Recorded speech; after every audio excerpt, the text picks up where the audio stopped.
আমি ঠিক যেখানটিতে অবস্থান করছি এটি ফেনীর ট্রাঙ্ক রোড নামে পরিচিত। আর এই ট্রাঙ্ক রোডের যে পরিস্থিতি সেটি আপনারা যদি বলি, এই পুরো ট্রাঙ্ক রোডটি এখন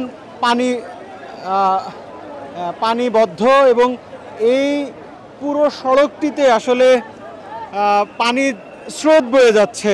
সেটি কিন্তু আমরা সকালে যেমন দেখেছিলাম, এখনও পরিস্থিতি একই রকম, পানি ধীরে ধীরে বাড়ছে।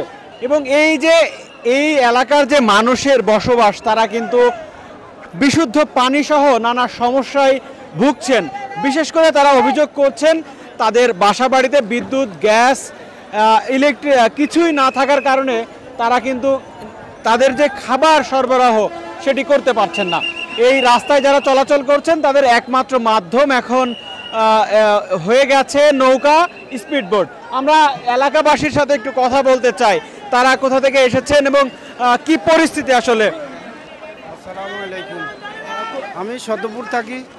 সতপুরে আজকে 3 দিন ধরে কোনো খাবারও যাইতেছে না। আমার বাড়ি হলো সতপুরের মাঝখানে, আমার দোকানও আছে, ওইখানে আমার দোকানটা ডুবে গেছে। আজ পর্যন্ত কেউ এইদিকে যায় না। এখানে 3তলা বিল্ডিং আছে, ওইখানে অনেক লোক আছে, কোনো খাবার এখানে যাইতেছে না।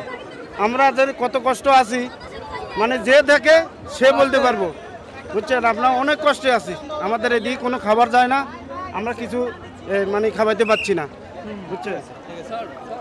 দর্শক, আসলে যেমনটি বলছিলাম যে এই ট্রাঙ্ক রোড সহ ফেনী শহর এখন পানিতে নিমজ্জিত এবং এই ফেনী শহরের বাসিন্দারা, যে ফেনীর জেলা প্রশাসক আছেন, তিনি যেমনটি জানিয়েছেন 4 লাখ মানুষ এখন পানিবন্দী রয়েছেন এবং তারা কিন্তু এই যে সুযোগ সুবিধাগুলো থেকে বঞ্চিত হচ্ছেন সেগুলো দ্রুত সময়ের মধ্যে যেন তাদের নিশ্চিত করা হয় সে বিষয়ে জেলা প্রশাসন কাজ করছে বলে আমাদেরকে তিনি জানিয়েছেন।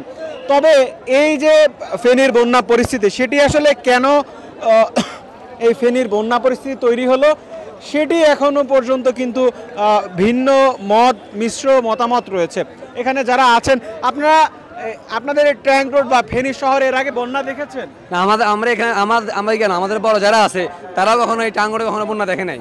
ফেনী শহরে কখনো এরকম পানি উঠে নাই, বৃষ্টি হোক, ঝড় তুফান হোক, বন্যায় হোক, মানে এরকম পানি কখনো উঠে নাই।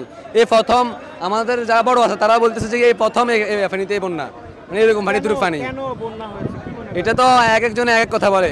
কেউ বলতেছে ইন্ডিয়া থেকে পানি ছেড়ে দিছে, কেউ বলতেছে যে কি ওদের ভাত ভাঙে গিয়েছে, একজনে এক মতামত। ওটা তো এখন জানা যাচ্ছে না, যদি এখন নেটের প্রবলেমের কারণে ফেনী শহরে বন্যার কারণে ফেনী শহরে নেট প্রবলেম, বাইরে কোথাও যোগাযোগ করা যাইতেছে না, বা কোনো নিউজ দেখা যাইতেছে না, মানে বিভিন্ন রকমের সমস্যা। একটাই কথা, একটাই সবাই, যাতে মানুষদেরকে যারা যাইতেছে, অধিকাংশ মানুষে বলতেছে যে পানি দরকার চাইতেছে, তাদেরকে খাদ্য তারা চাইতেছে না, পানি চাইতেছে। আর একটা কথা হচ্ছে যারা যাক ভাই, কথা হচ্ছে যে কি খাদ্য রিস্ক কম, যে খাদ্য নিয়ে মানুষদেরকে উদ্ধার করে নিয়ে আসুক, যেখানে যাক মানুষদেরকে উদ্ধার করার চেষ্টা করুক, এটা একটা কথা ভাই। ধন্যবাদ। আমরা এখানে কিন্তু একটা জিনিস লক্ষ্য করছি, এই গ্র্যান্ড ট্রাঙ্ক রোড থেকে কিন্তু একের পর এক স্পিডবোট আসলে উদ্ধার অভিযানে যাচ্ছেন, আমরা সেগুলো দেখতে পাচ্ছি। আমার সামনে কয়েকটি স্পিডবোট অপেক্ষমান রয়েছে এবং এই রোডটিতে বেশ কয়েকটি স্পিডবোটের উপস্থিতি আমরা দেখতে পাচ্ছি। তো ফেনীর প্রধান যে সড়ক, প্রধান যে শহর, সেই শহর থেকে আসলে দেখানোর চেষ্টা করছিলাম এই বন্যা পরিস্থিতির সবশেষ পরিস্থিতি।